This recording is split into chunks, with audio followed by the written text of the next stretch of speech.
Hey guys, Cameron Smith here, creator of the Teardrop project. Welcome to 2017. As a New Year's reward, I'm giving you part 1 of the Cutting Room Floor series, where I show you a bunch of stuff that ended up on the cutting room floor, scenes that didn't end up in the original episodes, and here are some of my favorites. To keep everyone in the holiday spirit, we're taking it all the way back to episode 1 with Santa Barry Swindle. Ho ho ho! Oh, the biggest obstacle I had to overcome, I guess, I don't know, might be myself. I've been told that because I've had the opportunity to do different things that I was offended when I first heard it, but I can see where it comes into play, that I had a God complex, that I really put myself up above other people, and I didn't mean to do that, but perhaps I did, and that was a huge thing I had to work myself through, to take self out of the picture. And I think maybe that's one thing I love so much about being Santa, because even though, believe me, there is nothing anywhere more rewarding than the hugs and the smiles I get as Santa. But Santa is completely taking self out of the picture. It's all about caring about that little boy, little girl, or man or woman, anyone that's out there. I do a lot of pet photos, all the different pets, just show that I love them and I care about them, and it's not about me, it's about them. Barry is great. He has so many stories, which you can check out on our Patron. You can see the full interview where he tells us all sorts of really cool stuff. But taking it off next, who doesn't love a little banjo in their lives? Here's Wayne telling us some more stories about how he overcame his blindness and some of the issues that he's had to deal with in the past. And also he plays a little song too.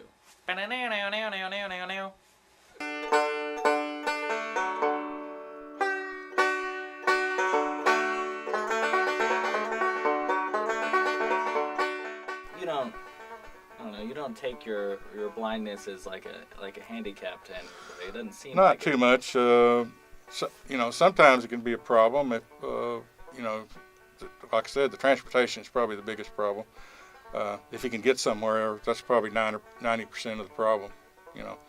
After that, it's just the interface with computers, and everybody pretty much knows how to type, and computers can integrate with other computers and other devices, so it's not like it was in the old days when we'd type a paper on the typewriter and make a mistake and maybe type 2 or 3 letters after that.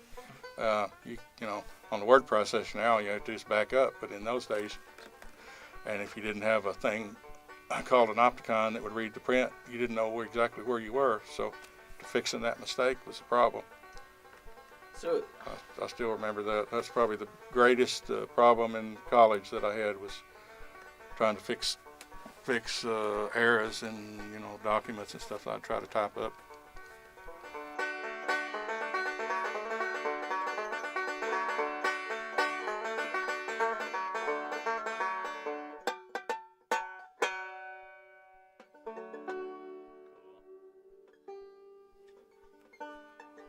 well, that was dandy. Next, we're going to the Tricycle Lady of Denton, Texas, also known as Nancy, a award-winning and published author of poems, a fervent supporter of Bernie Sanders. She's from Vermont. She actually used to live in the town that he governed.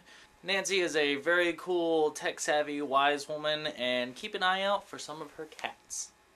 Well, I used to feel the same way until I got to this age, and I realized, one thing that has helped me has been getting. First of all, I grew up with grandparents. My parents died young, so I lived with older people.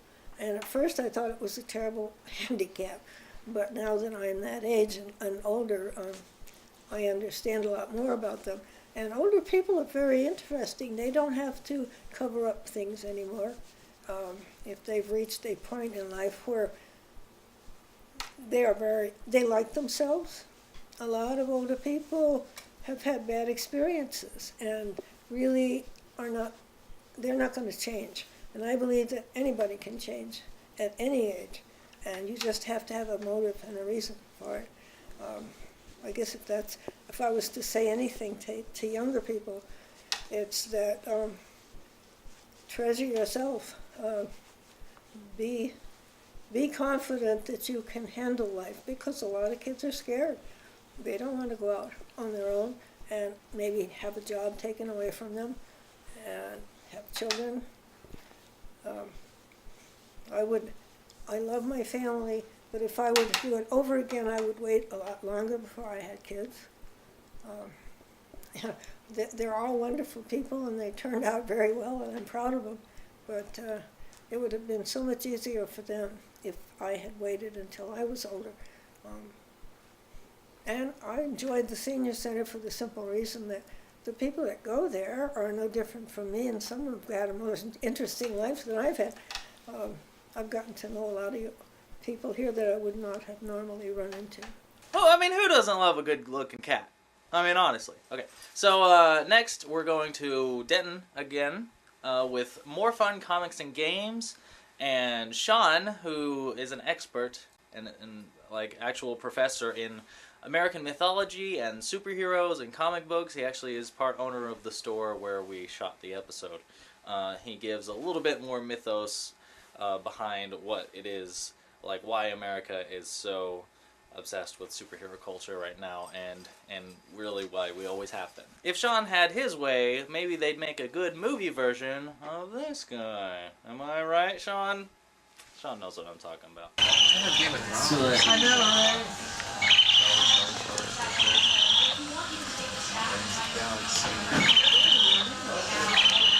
I like that. Culture that, you know, y'all are... What are y'all in here for? He's trying to get into comics and stuff like that. Like, he reads, like, Batman and, like, Marvel. Is that Marvel, right? That you like the... I'm reading The Watchmen right now. But I'm trying to get into, like, the classic ones. I like, To be honest, honestly, I'm just kind of starting out, and I think she took my Batman comic, but yeah. it's good. It's like almost like you're watching a TV show, but you're reading it. So it's like stuff you wouldn't catch anywhere else. Well, I mean, the most surprising thing from somebody that's my age is how, from me being a kid on the playground and bringing comic books and being made fun of, or, people actually ridiculing you openly about, having comics, to my son, who's now 19, to it being like a badge of honor that he has this kind of cultural knowledge that other people are like, how do you know all this, right? So for it to go from being something that's very fringe, very much a subculture, one that still gets ridiculed on some levels. I mean, but now you've got events like Comic-Con, or you've got Star Wars that clearly are some of the biggest like cultural properties that are created.